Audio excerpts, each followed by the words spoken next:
Well,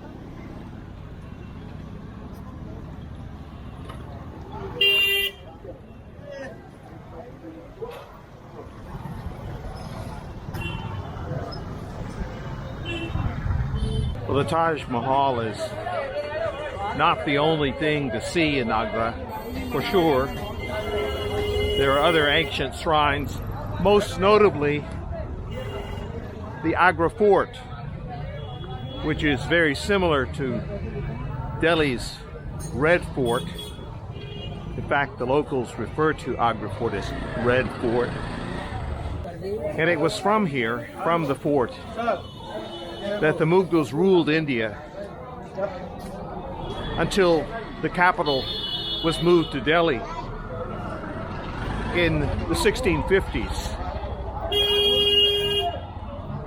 But I'm not practicing what I'm preaching because I've elected not to go there this afternoon. My time is limited, and I did want to show you a bit of Agra around the Taj Mahal, and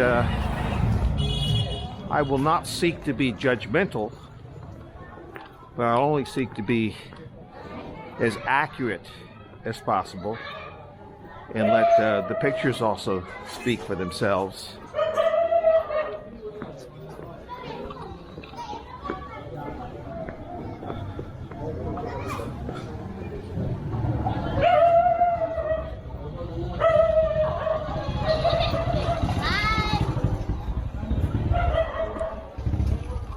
Hello, how are you? What's your name? नाम बताओ तुम्हारा क्या है? नाम बताओ नाम. Nasheen. That's a pretty name. I'm Ron. Nice to meet you.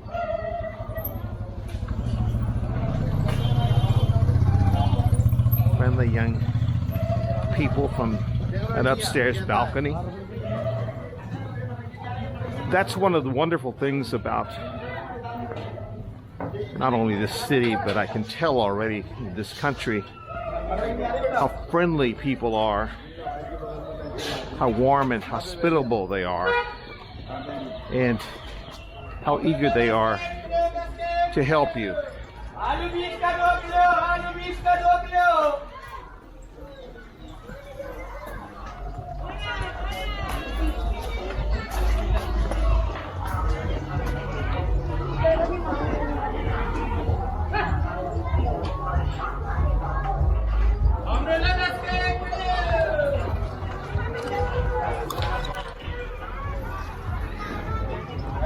If you recall my video from Delhi,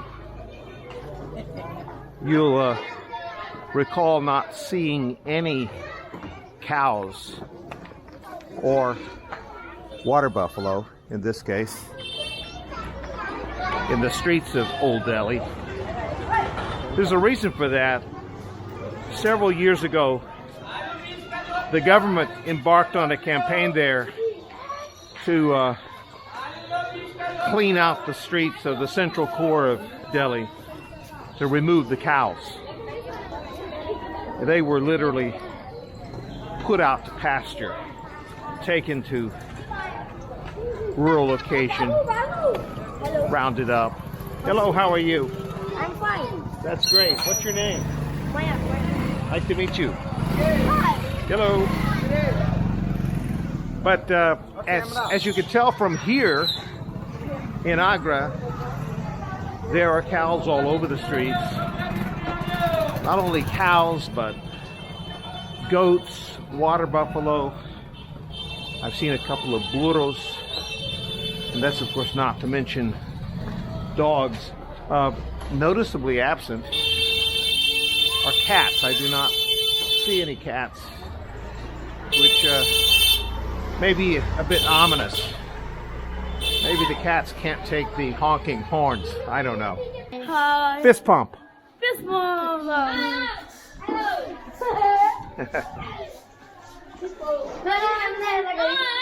As I was saying, the cows in the streets here, and I'm wandering into a dead-end alleyway. Hello. You know, left. This way to get out. Thank you. I'm getting direction from the kids now as I walk through this residential maze. I'm going to assume that he's told me correctly. But let me try to tell this one more time. The cows that you see in the streets here, they're left to roam free because, as you know, cows are considered sacred in India. They're not molested, they're not bothered at all. You see plenty of them here, in contrast to Old Delhi, where you used to see them right up until very recently, before that project to remove them there.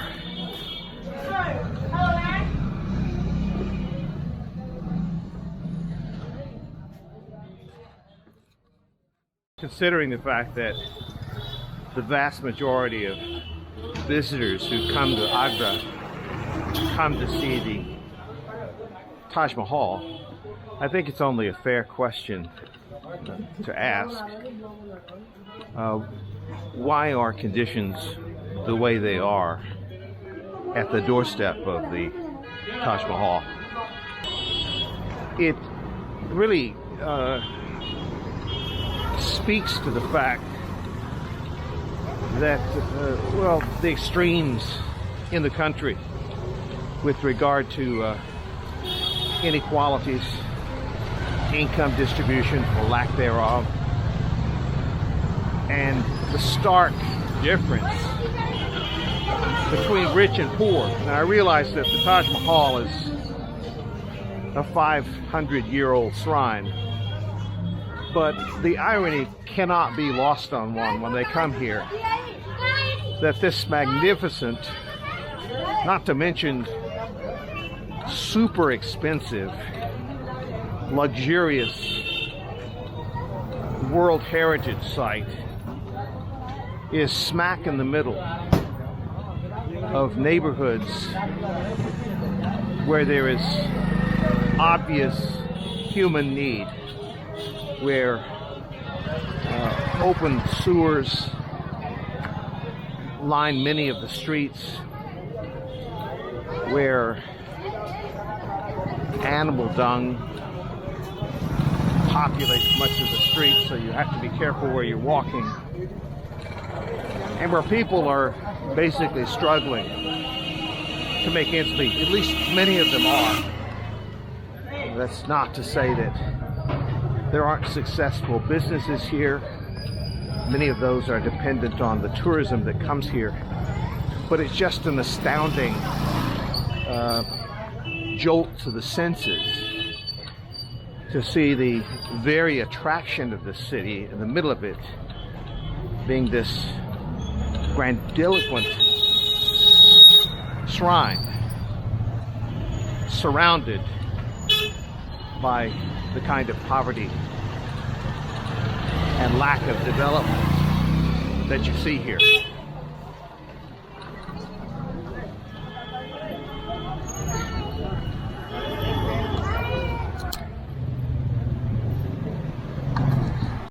Having said that about the obvious conditions here, I think I should tell you that it is at the same time a place where one does not feel threatened. I do not. I have been to more prosperous places on earth and felt nervous about being in a particular neighborhood than I do here, because I feel no nervousness at all, even though people are living at a very low level of economic sustenance. There's no one who's threatening you, accosting you, threatening your well-being, and you don't sense that. Instead, there's a very strong religious ethic here, family ethic, and you can just tell by the children in the street that they have parents who have taught them certain mores, and they obviously stay with them because you just do not see any kind of crime threat, not to say that it doesn't exist. By the way, that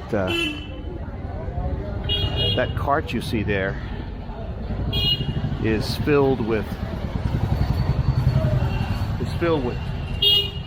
dried cow dung.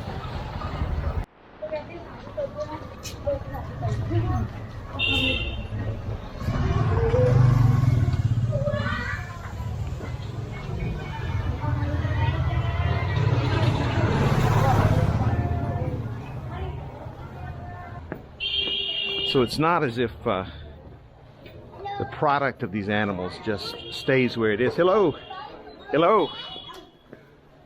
But it is taken care of, in a manner of speaking.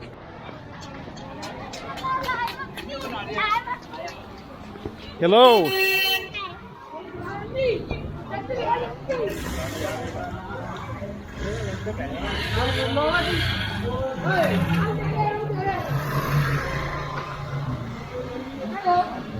Hello. How are you? Hi. What's your name? Name Rohit. Ah, nice to meet you. Is that your sister? Oh, what's her name? What's your name? Ilma. It's what? Ilma. Irma. That's a beautiful name. Nice to meet you too, Irma. I've done here what I did in Delhi, and that is give up very quickly on trying to follow a path through streets such as this. I've decided to just walk. I've just allowed myself to get lost. And I don't think it's not meant as bravado. I'm not really lost. There's a Maps Me app on my phone in my pocket. I can find out fairly quickly where I am.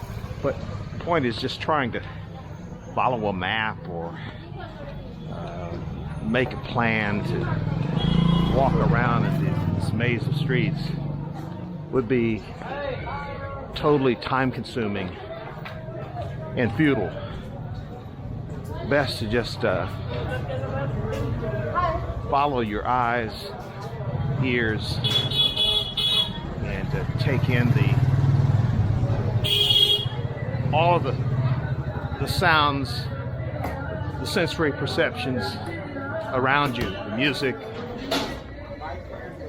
and immerse yourself in this place. And I think that's what makes memories of India.